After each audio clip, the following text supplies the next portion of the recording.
Good afternoon. The September jobs report continues America's economic winning streak under President Trump, evidenced by strong job creation, rising wages, rapid business growth, soaring consumer confidence, and increased manufacturing activity. To go into greater detail on why the American economy is booming, I'd like to welcome Kevin Hassett, Chairman of the Council of Economic Advisors, to the podium to take your questions on this topic. And as always, I'll be back up to answer questions on news of the day. And I apologize in advance for Kevin's really bad calculus jokes. And with that, Kevin. Yeah. Thanks. It's really a great pleasure to be back here, and thank you, Sarah, for the kind introduction. You know, one of the hypotheses that's been floating around about the economy lately is that the strong economy that we're seeing is just a continuation of recent trends. And, you know, since we're the nerds at the White House, we decided that this is a testable hypothesis. And so that what we can do is we can go out and we can estimate recent trends, that is, trends that ran in the economy up to the point of the last election, and then compare the latest data to the recent trends. In most cases, by the way, the estimates of the trends that we present to you here are very statistically significant, as are the deviations from the trend. And so now I'm going to, as I always do, show you a few slides. Could I have the next slide, please? That's the first slide again. There we go. So the first slide that we're looking at is small business optimism. And this is basically, for parallel construction, you're going to see that each of the slides we go through is going to look a lot like this. And so the blue part to the left of the slide is what happened from the 2012 election through the 2016 election. And the dotted blue line is the trend that President Trump inherited from the previous president. And the red line is what actually happened with the data. And so I think that if you look at this chart, you can see that the first thing is small business optimism. The middle chart is the percent reporting now is a good time to expand. The last one is the percent expecting higher real sales in 6 months. I think if you look at any of those, you'd say, geez, that doesn't really look like the continuation of a recent trend. Could I have the next slide, please? The next chart is something that in my first presser here way back last fall we talked a lot about. It's business investment, which is more than $300 billion over the trend. Again, if you look at the blue line on the left, the first chart is non-residential fixed investment, and the dotted line is the trend and the growth rate of that President Trump inherited. For the middle chart is structures or buildings, and that, as you can see, the dotted line is something that's headed straight down. And then the final chart is equipment investment, and that went straight down before President Trump was elected. And I think that if anyone were to assert that the capital spending boom that we're seeing right now was a continuation of the trend that President Trump inherited, then, well, you know, they wouldn't get a high grade in graduate school for that assertion. The next chart, please. Durable goods orders, capital goods orders, it's a key part of the economy, and it's one of the factors that we look at most closely because it characterizes basically the good-paying jobs, the jobs that affect normal Americans, blue-collar Americans. And the first chart is core capital goods orders, and the second chart is core capital goods shipments. And if you look at it, the blue, again, shows a clear downward trajectory in billions of dollars, and then that trajectory reversed itself completely when President Trump was elected. If you were going to assert that the current good news is just the extension of a recent trend, then you'd just simply be factually incorrect. The next slide, please. Here we're looking at the ISM Purchasing Managers Index, which is a survey of people who are purchasing managers for manufacturing firms. And so they're the folks that, you know, as the title suggests, manage the purchases. And so it's a really great indicator of the economy because you could survey them and say, hey, have you been buying lots of stuff this month or have you not? And the index shows what their responses look like. And you can see that the trend on the Purchasing Managers Index was pretty much flat when President Trump took office. And the red line shows you what happened since. That there's a clear inflection right at the election and a clear break of the trend. Let's turn to the next one, please. Now, one of the things that I can remember at the American Enterprise Institute talking a lot about before I came in here was the fact that entrepreneurship in America was falling off. And one of the ways we can measure entrepreneurship is that if you start a new business, then you have to apply for an ID number, tax ID number for your business.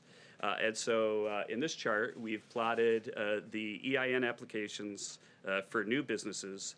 And if you look at the blue line, they were heading up because we were in a recovery, but there's a clear upward trajectory way above the trend at the end. And Sarah, like John Roberts, is a calculus geek, and so she looked at that one and said, "Geez, that looks like a very strong second derivative to me." And then I said, "I didn't know you did calculus," and she said, "I like calculus better than talking to these guys." The next chart is prime-age workers re-entering the labor force. And again, if you look at the trend, one of the things people said when we put out our growth forecast that said that we'd have 3% growth was we said that President Trump's policies are going to bring factories back to the U.S., give you the capital spending boom that you saw in the previous chart, and that was going to bring people back into the labor force at precisely the right time. Once again, you can see that there's a clear break in the trend. And so if you see a break of the trend in the capital spending, the new plant formation that gives blue-collar workers their jobs, go to the next slide, please, then maybe we see a break of the trend in blue-collar workers' employment as well. And so this is employment for people in goods-producing industries. If you look again at the blue part on the left, you can see that there's a clear downward trend going on in the growth rate of that for President Obama, and then a clear inflection timed almost precisely once again at the election. And the notion, again, that somebody might defensively attempt to assert that this is a continuation of the trend is almost laughable if you look at this chart and look at the rest of them. Now, somebody might say, if you're showing a bunch of charts, well, geez, maybe it depends on when you estimate the trend. And I'm sure that if you went back and began your estimate of the trend at the Civil War and then thought about, well, what trend do we get then? Well, then maybe we're not, you'd get a different answer from what we see. But another way to sort of test whether the data that I just showed you is a fair representation of what a trend looked like when President Trump was elected is just to compare it to what nonpartisan bodies were saying. So could I have a look at my final chart here? I know. Gosh, I heard this sigh of relief when I said final chart. So if you look at the final chart, you'll see that the black line is in June of 2017, what the CBO, a Congressional Budget Office, a nonpartisan agency that has a job really of looking at recent trends and projecting it, what they said would happen to capital spending back in 2017. The blue line is what they said in April 2018, and the red line is what's actually happened. And so I would assert that if you look at the collective body of evidence, the notion that what we're seeing right now is just a continuation of recent trends is not super defensible.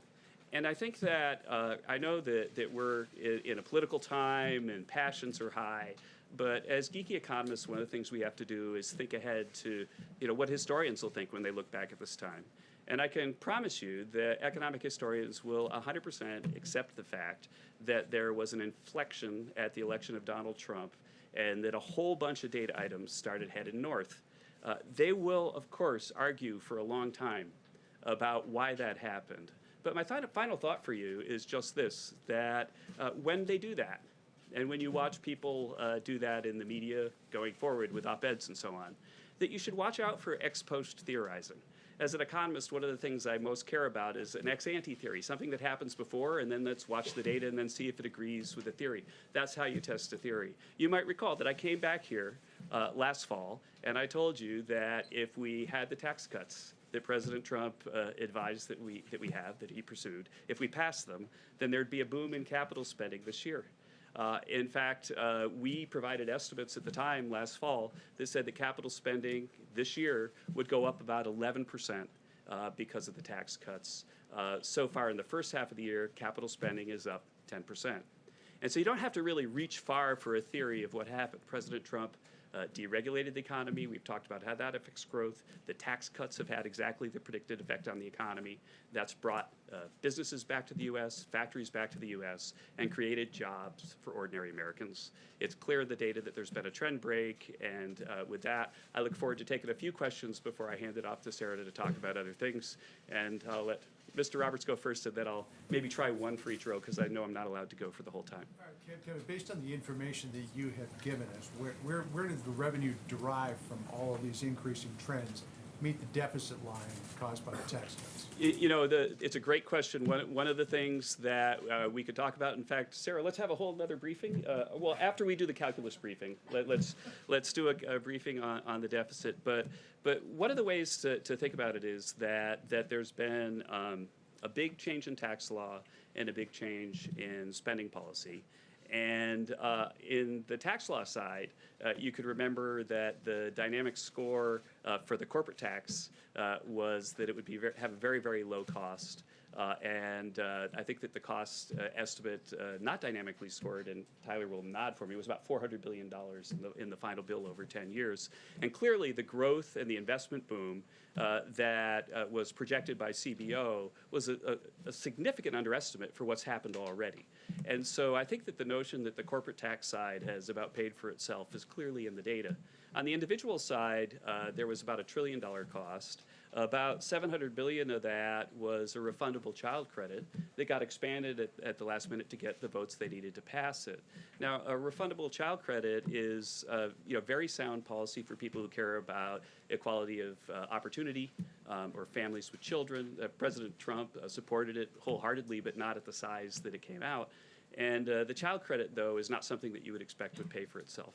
And so the tax cuts have increased the deficit a little bit, but not the tax cuts that the Democrats are attacking, but rather the tax cuts that the Democrats probably should have supported. I'll go to row 2 and right there. I'm sorry, I don't know your name. No, Steve. Yeah. There's another chart that you've not included in your packet, and that's a chart about the spike in the consumer price index. Mm-hmm. That's the cost of goods. That's inflation going up I know that. at a higher rate. For those who don't, Americans are paying more for their goods now than they did in recent years. Can you explain to what extent Americans should be concerned about the fact that the price of goods is increasing at a high rate? Right. Well, Americans should be concerned that prices are going up. And if you look at the consumer price index, then over the most recent year, then it's a little bit short of 3%. And I know that that's something that affects Americans, when they go to the grocery store or the gas station, and they should be concerned about that. But the best defense against increase in inflation is an increase in wages. And the CEA put out a report this week that documented that, correctly measured, real after-tax wages are growing about 1.4% this year. So that means that the wage growth that President Trump has helped create with his policies is overpowering the inflation numbers right now. I'll go to row 3 and then back. Thanks, Kevin. Yeah, sure. What credit, if any, does former President Obama deserve for the current state of the economy? I think that attributing blame or credit to individuals requires that I identify policies and then talk about, well, what effect did this policy or that policy have? And I prefer to give blame or credit to policies than to individuals. I think that President Obama sometimes on the partisan trail gets criticized with numbers that are clearly incorrect because people blame him for the Great Recession, which was there when he started, and it's not fair. If I look specifically at President Obama's policies, there are a whole bunch of policies that I think were very negative for growth. I think the Affordable Care Act lifted marginal tax rates on individual workers, so much so that the CBO even said that it would have a negative effect on growth. He increased marginal tax rates on small businesses, and that's why small business creation wasn't so high. And so I could look at a lot of policies, and we could talk about them one by one and say, did they help or hurt growth? I think he also advocated policies that he said would help growth that clearly did not. And really, I kind of wonder about what was going on in the heads of the economists that told them they would, like cash for clunkers and so on, that really didn't have much effect at all. But to say he destroyed the economy or something like that, that's not what the CEA chair should be doing. And I'll go back another row. Two questions for you. Can I take them separately? You mind? Yeah, I will. First one, Yeah, sure. just playing off of this question here. But yeah, go separately because I'll forget the first one when you Exactly, finish the it's second. easier. Thank you. You were coming out, obviously, talking about the economic numbers in our first briefing here in nearly 3 weeks. It seems like it might be time to President Obama's speeches on Friday and Saturday in which he talked about the economy and some of these very issues. Is that why you're here today, or is that just a That, coincidence? you know, thank you for asking that, actually, because Sarah can tell you that I've been pushing her to let me show these slides for quite a while. You know, that we've updated them for recent data, but that, in fact, I don't know about the 3-week lag. I think it has something to do with the fact that sensible people sometimes, even in the White House, take a break in August, and there is some vacation taking at the time. But yeah, we were prepared to do this briefing a few weeks ago, and there's not in any way a timing that's related to President Obama's Friday remarks. And then I promised you number two. Thank you very much. You talked about, obviously, But the next person's going to ask for 3, you realize. So I shouldn't have done that. Under President Yeah. Trump. The president also, and I'm curious about your view as an economist on this, has told private companies, Apple, Amazon, the NFL, how to run their business. Do you believe that's appropriate for a president to do? Do you believe that stimulates economic growth for a president to be dictating how private companies run their stuff? Well, the president has strong opinions about everything. I think that we wouldn't have had all the policy success that we've had if he hadn't been such a strong advocate for the things that we've seen. I think that his strong opinions sometimes stretch into areas that are outside of the places that CEA has any purview, and I don't counsel him on that. And I think at a previous presser, I once said that I don't run the Council of Twitter Advisors, and may that be true for all of my stay here.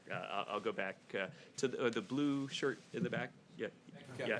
And I skipped a row. Sorry, I'll come forward one. Yeah. Quick question for you on an economic stat that the president put out in a comment today. The president said the GDP rate is higher than the unemployment rate for the first time in over 100 years. Mm-hmm. That's just not true, though, is it? Yeah, that's so. I can tell you what is true, and the history of thought.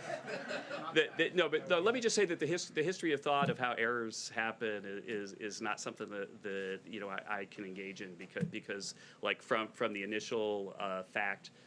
To what the president said, that I don't know the whole chain of command. But what is true is that it's the highest in 10 years. And at some point, somebody probably conveyed it to him, adding a 0 to that, and they shouldn't have done that. And I could say that at least we numbers geeks here at the White House are grateful and when the press finds mistakes that we make, we don't like making mistakes, but we're grateful when they're pointed out because we want to correct them. And you might have noticed that I gave Sarah a bad number a few weeks ago. It was 100% my fault, and I apologized immediately. We created it, and you'd have to talk to the president about where the number came from, but the correct number is 10 years. And then I said I would come forward. Yeah. Said President Obama, former President Obama said President Trump would need a magic wand to get to 4% GDP. The president suggested that was a direct quote from President Obama. Did President Obama ever say that? I don't know. I'm sorry. And again, I'm not the chairman of the Council of Twitter Advisors, but I was trying to go back up. Yeah. On wage growth, the White House put out a number that uses a different way of calculating wage growth. It seems like that's unfortunate because you get an apples and oranges comparison to previous wage growth calculations. Why is it important to do that? The new calculation incorporated things that are non-cash benefits like vacation time and other types of benefits. Why do that midstream and not just base your analysis on wage growth based on the way that's been calculated in the past? Yeah, well, yeah, thanks for the question. We have a whole report that came out last week, and there were a lot of news stories that I thought were very well done and thoughtful about the piece. And I think that the question for Americans, what they really want to know is how are President Trump's policies affecting their lives? And it turns out that the statistic that got the most attention in the media is not a very reasonable statistic for answering that question. And we talked about how to better measure that. And it was not a criticism of the Bureau of Labor Statistics that we love those people. We're data geeks. We use their data to come up with a better measure, but a better measure will account for the fact that people get benefits. A better measure would account for the fact that people just had tax cuts. A better measure will account for the fact that the composition of the labor force is changing because so many people are coming in, and the people who've been out for a while tend to be lower skilled, and so they can bring averages down if you don't control for that. And so in our study, we controlled for all that and showed that just as is consistent with our 4.2% GDP growth, we're seeing a massive amount of wage growth right now compared to what projections were when President Trump took office. And I don't see Sarah telling me I have to stop, so should I keep going? Okay. Yeah, I'll go back there, and then I've been right-handed, and that's really terrible. I apologize. Yeah. To keep these trends going, how important is it for you to have a new North American Free Trade Agreement, including Canada? Yeah, thank you for the question. And the first thing before I turn to the trade part of the question is that some people have also said, well, sure, the economy's strong, but that's a sugar high. But it's not a sugar high at all, because what's happened is that the capital spending boom that we promised would happen if we passed the tax cuts is underway. And the cool thing about capital spending is that people build factories, that's what capital spending is, and they do that in the first half of the year. It's up 10% since the beginning of the year. And then in the second half of the year, those factories start producing output, so you get more output. And so the idea that the trend might not continue, that it's a sugar high, is just inconsistent with the form that the growth is taking. And as for NAFTA, Ambassador Lighthizer and the whole team have been in negotiations with Canada. We continue to be hopeful that they'll sign on to the 21st century deal with Mexico, which is really a better deal for American workers, and they should sign on to that. And so I'll come over here and I'll go back to you. Yes, thanks. Hi, Anish with PBS NewsHour. I have a question about income inequality. Mm-hmm. Can you talk a little bit about whether or not you've seen income inequality shrink? And are you at all concerned about whether or not people that are just poor, not just people that are in the economy, but actual poor people that are living beyond the poverty line, below the poverty line, are they being improved by this economy? Yeah, they certainly are. Certainly, think about it. All the new entrants that get a job, that they go from having zero wage to having a wage, but they won't necessarily show up in the wage statistics. Those people are better off. And there are a number of other ways that people are better off, too, because of the growth in the economy, but also because of policies that have given resources to families that are needy. At the CEA, we put out a different report over the summer on what's going on with poverty correctly measured. And then in the Stay Tuned department, there's important data coming out this week, which will help us look at how income inequality has changed over, not in this year, but over the previous year. My expectation is that that data will start to turn, and that this year we're going to see a decline in income inequality because blue-collar wages are starting to grow. And it's a final point, and it's a really important point that you bring up, and I want to emphasize it because I care so much about it. The fact is that we're at a historic moment because we're deep into a recovery. The unemployment rate is really low, and we've created a capital spending boom. And so normally what happens if you don't have a capital spending boom is that people start to bid up the wages for folks, but they're bidding them up because there's a shortage of labor. What's happening now is they're bidding up wages because people have better machines to work with and their productivity is going up. That means that the recovery can last longer, and that's really, really good for workers, especially at the low end. And so it's precisely at this moment in economic history, if you look at past economic booms, where income inequality has declined. And if we were to blow it and have a recession because of bad policy right now, then we'd lose an enormous opportunity on income inequality. And then I'll come right here. Yeah. Also two, not And then I guess it's the last question. sorry, two quick ones, sorry. Is he allowed to? you You said- tell me. Do you like this guy? Okay. You said I prefer to give blame or credit to policies rather than individuals, but your trend charts start with his election, obviously, when he wasn't even president, he didn't put any policies in place. So how do you decide when to start that, given that policies couldn't have been in place for months afterwards? Yeah, so Robert Lucas, famous Chicago, who won the Nobel Prize at the University of Chicago, got the Nobel Prize for answering your question back in the early 70s. But the basic point is that America's businesses especially, that their activity is forward-looking. And so if you want to model their investment today, then you have to understand the fact that they're forming expectations not just about this month, but about the next 5, 6, 7, 8, 9, 10 years. And so if you look at what happened the moment that President Trump was elected, both in equity markets and in sentiment surveys, is that people started to ratchet up their expectations for what would happen to the economy. Perhaps everybody except for Mrs. Clinton's supporters was starting to do that right after the election. And the fact is that those expectations turned out to be rational because the turnaround that they expected is something that we see, as you just saw in the data. Let me hand it back to Sarah now, but close by saying that anyone who wants to follow up and talk about the data, you can tell I kind of like to do that. So feel free to reach out through the press office and connect with me over at the CEA. Thank you so much. Thanks so much, Kevin.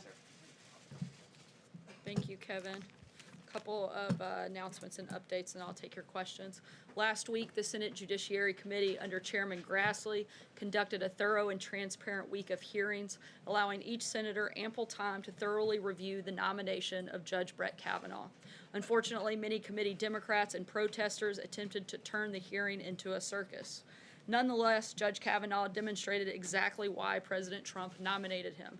He showed his respect for the Constitution, impeccable qualifications, and extraordinary temperament.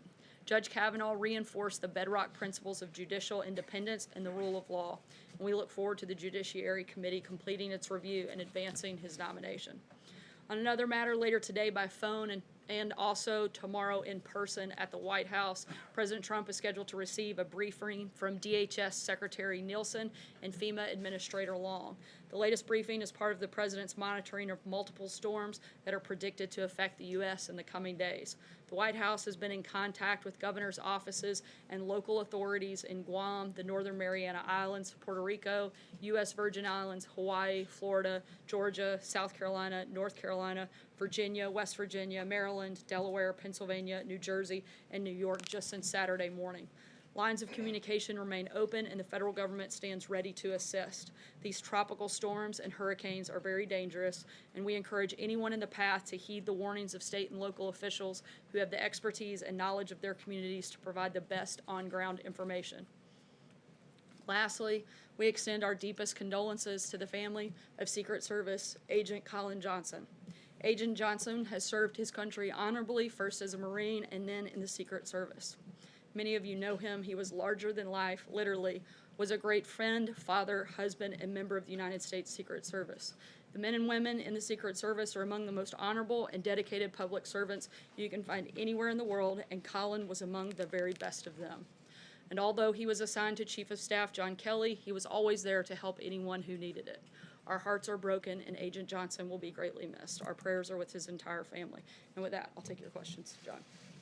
If I could start out sort of with the topic of the day, and that's the anonymous op-ed in the New York Times. But the president said on Friday that he thought it would be a good idea for Jeff Sessions to look into this. Is there anything about what was published by the New York Times that would warrant an investigation by the Department of Justice? Certainly, if there's an individual, whether or not, since we don't know who they are, if that individual is in meetings where national security is being discussed or other important topics, and they are attempting to undermine the executive branch, that would certainly be problematic and something that the Department of Justice should look into. So would that be a suggestion of misuse of classified information? I mean, what realm would that fall in? Once again, it's something that the Department of Justice should simply look into, and that's for them to make that determination. And I just have one quick follow-up on that, if I could. Is the White House actively trying to find out who this person is, or do you not really care and you're moving on to other things? We're certainly focused on things that actually matter, and the staff here that is here to do their job and not undermine the great work that this president and this administration has done. And we're going to continue focusing on that. It's frankly, I think, sad and pathetic that a gutless, anonymous source could receive so much attention from the media. And I think that the American people would be much better served if we actually spent some time talking about some of the really important things that are facing our country and the things that this administration is doing to help fix them. Justin? Has the president received the Kim Jong-un letter from the State Department? If so, can you share any details about the content or tone, or if there were any commitments or requests from the North Korean leader? Yeah, the president has received the letter from Kim Jong-un. It was a very warm, very positive letter. We won't release the full letter unless the North Korean leader agrees that we should. The primary purpose of the letter was to request and look to schedule another meeting with the president, which we are open to and are already in the process of coordinating that. The recent parade in North Korea, for once, was not about their nuclear arsenal. The president has achieved tremendous success with his policies so far, and this letter was further evidence of progress in that relationship. A number of things that have taken place. The remains have come back. The hostages have returned. There's been no testing of missiles or nuclear material, and of course the historic summit between the two leaders. And this letter is just further indication of the progress that we hope to continue to make. Is the expectation that second meeting would be here in Washington? I know that's something that the president. We'll let you know when we have further details, but certainly something that we want to take place, and we'll already continue to work on making that happen. To follow up on that, you mentioned the remains being returned, the hostages, the lack of testing, which were all happening when the president cited a lack of progress and canceled Secretary Pompeo's trip. So other than these really nice words from Kim and a parade, what signs of progress warrant this new optimism from President Trump? Again, certainly the most recent parade this weekend, one of the first times I believe that they have had parades similar where they weren't highlighting their nuclear arsenal. We consider that a sign of good faith. And again, the letter from Kim Jong-un to the president certainly showed a commitment to continuing conversations, continuing to work on the progress that they have had since their meeting just a few months ago, and also a continued commitment to focus on denuclearization of the peninsula. I have a separate question on Bob Woodward because President Trump continues to call him a liar and says his book is completely a work of fiction. He's also mentioned libel laws quite a bit. Is President Trump considering filing a lawsuit against Woodward? Certainly keep you posted on that, but I think we've been extremely clear from the beginning. Many of the book's sources have already spoken out to refute.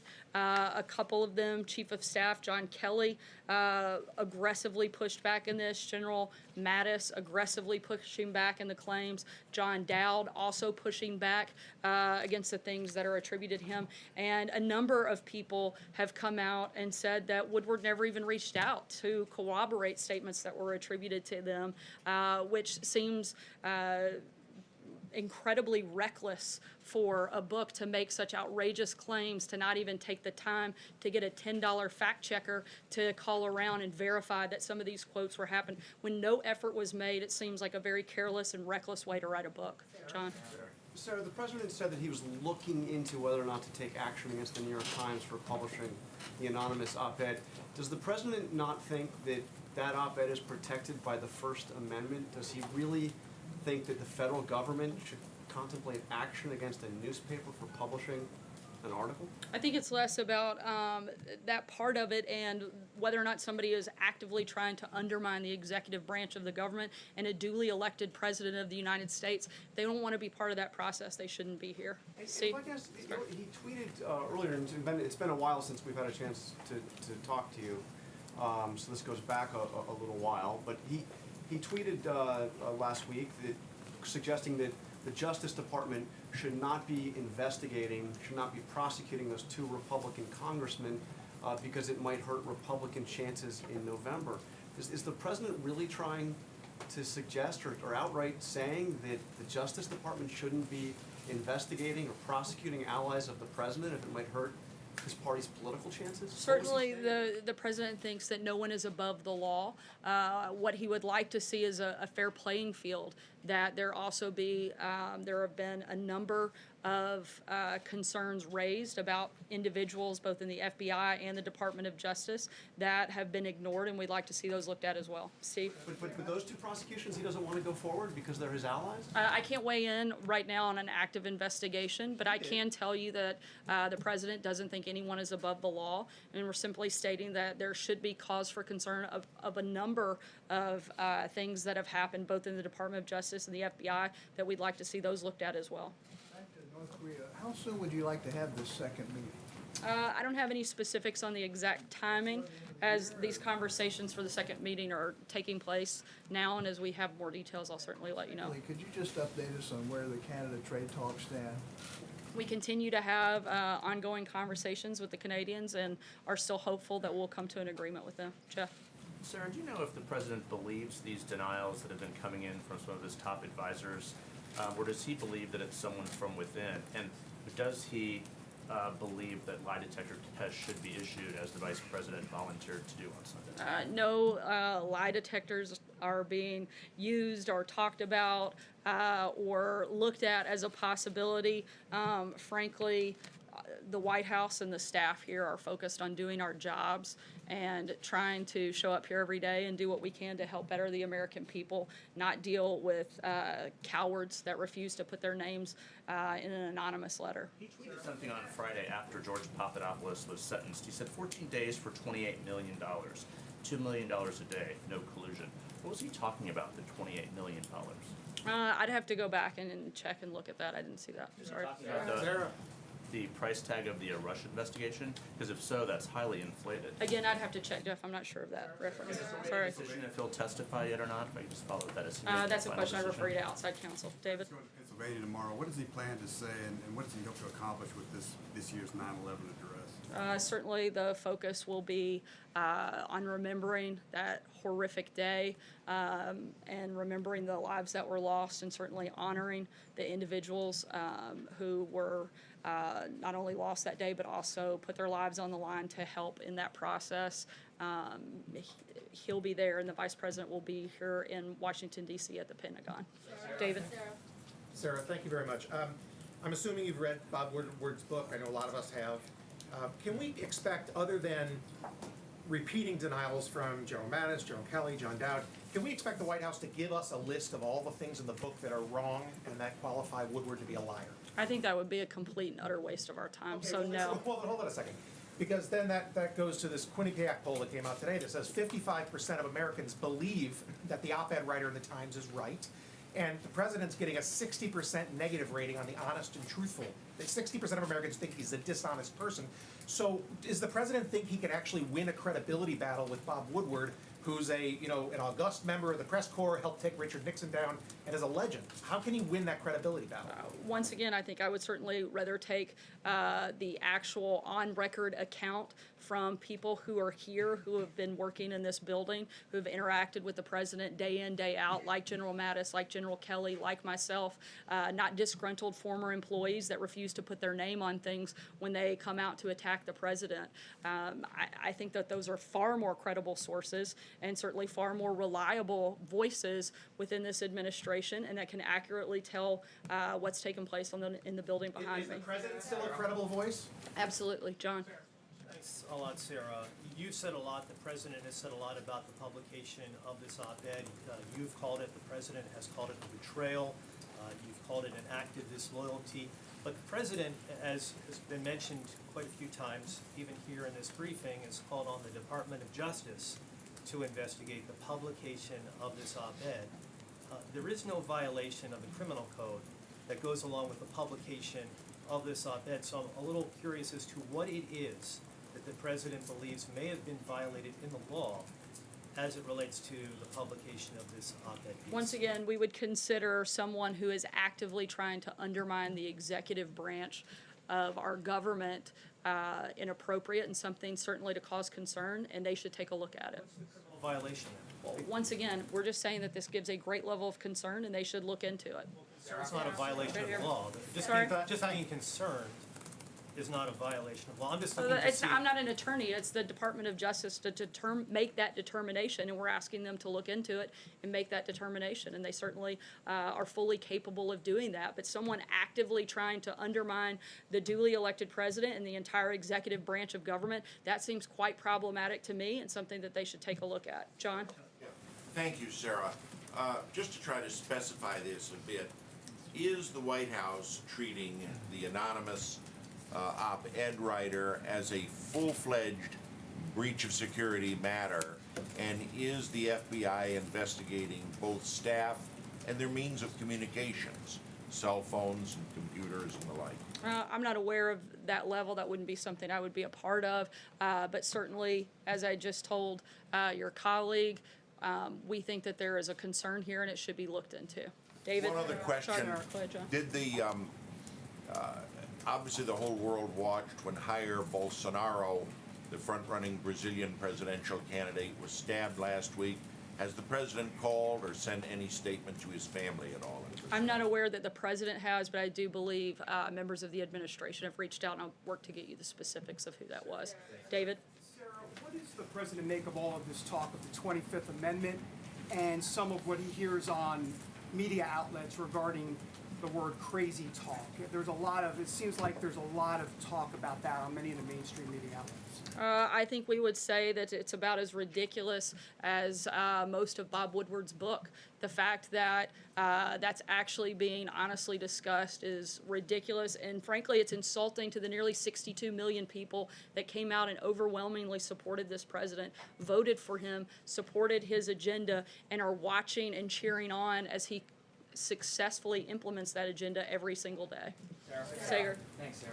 Can you give us a sense of what documents the president is considering for declassification sometime in the next 2 weeks, and when exactly can we expect them? When we have specifics on that, we'll let you know. Give us a sense of what the documents are, though. I What can't get into documents- that right now, but when we have an announcement on it, I'll certainly let you know. Stephen? Sarah, I want to ask you about the Mideast peace process, because today the State Department announced it is going to close the Palestinian mission here in Washington. And the Palestinian ambassador to the U.S.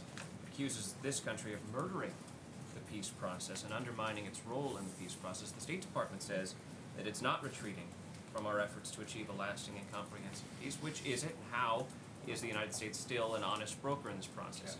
Certainly, we've been very upfront throughout the process in the fact that we want to see peace. We want to have those conversations. We want to help broker that deal. And we're going to continue pushing forward.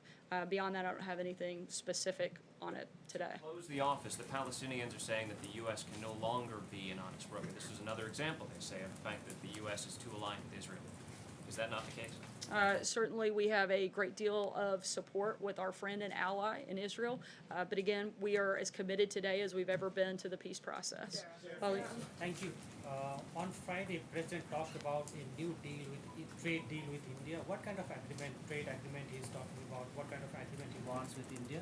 I know that a number of administration officials just recently came back from India. They expressed their willingness to negotiate new and better trade deals, and those conversations are at the beginning stages, and we'll certainly keep you posted as we get further in the process. Hallie? Thank you, Sarah. I have one on the ICC, but I want to follow up on Stephen's question on the peace process here. And just, you say the door continues to be open and that you're still working on it, but is it realistic for the president to believe he can actually achieve peace in the Middle East in his first term in office, as he's promised to do, something that his son-in-law is working on as well, when the administration has taken steps that Palestinians themselves have said do not help? Again, certainly we are very much committed to the process, and we're still hopeful we can get there. The ICC, John Bolton today said that the administration would sanction the International Criminal Court, which is a move that seems to be a reversion to sort of Bush-era policies. Is it fair to say that this administration is now shifting toward a more hardline stance toward the ICC? And if, in fact, it is so feckless, then why is the U.S. so concerned? Certainly, the president is committed to defending our national sovereignty and all of our security interests, which would include using any means necessary to protect our citizens, those of our allies, from unjust prosecution by the ICC. Their announcement that they would consider opening an investigation into, among other parties, U.S. soldiers in Afghanistan is a threat to American sovereignty. And if they proceed with that, then the United States would consider those options that Ambassador Bolton laid out today. Why the concern? If the ICC is in fact dead to you, as John Bolton said today, then what is the concern that the U.S. has if in fact they do not move Because forward they with told us they Afghanistan? were on the verge of making that decision, and we're letting them know our position ahead of them making that decision. I'll take one last question. David? Sarah, the editor of the Global Times, which is Beijing's premier foreign policy outlet, wrote on Twitter today that the president blames China on North Korea quite a bit, but now that there seems to be some improvement in North Korea's stance, does China deserve some credit? He suggested that they do. What do you think about that? Does China now deserve credit? Does the president believe China's acting better? I think that the president deserves the credit in this process. He's been the lead voice and the one that put the initial pressure on North Korea. Certainly, the president has very publicly expressed his gratitude towards President Xi for the role that they played. He would have liked to have seen them continue to step up and do more. Frankly, we'd still like to see them step up and do more, but the credit in this process at this point and where we are, I would say, belongs to President Trump. And we're going to continue to hopefully work with President Xi and his team and his administration to continue making progress. Given that you're scheduling a second meeting, it sounded like with Kim Jong-un, does the president believe that it's really he has to negotiate this out almost personally with Kim, given that once the two leaders have left, things seem to go poorly, and then they have to reschedule another meeting? Is it? I don't know that it's gone poorly, considering steps have been taken by the North Koreans to show signs of good faith. Right. But other steps have been taken, so I wouldn't say that it's gone poorly. But at the end of the day, ultimately, it's always going to be best when you can have the two leaders sit down, particularly from the North Korean side. As we know, most of the decisions are going to have to be run through Kim Jong-un. Certainly, he's going to want to talk to his counterpart in President Trump. We think it's important, and we're glad that we're making progress. Thanks so much, guys. Have a great day.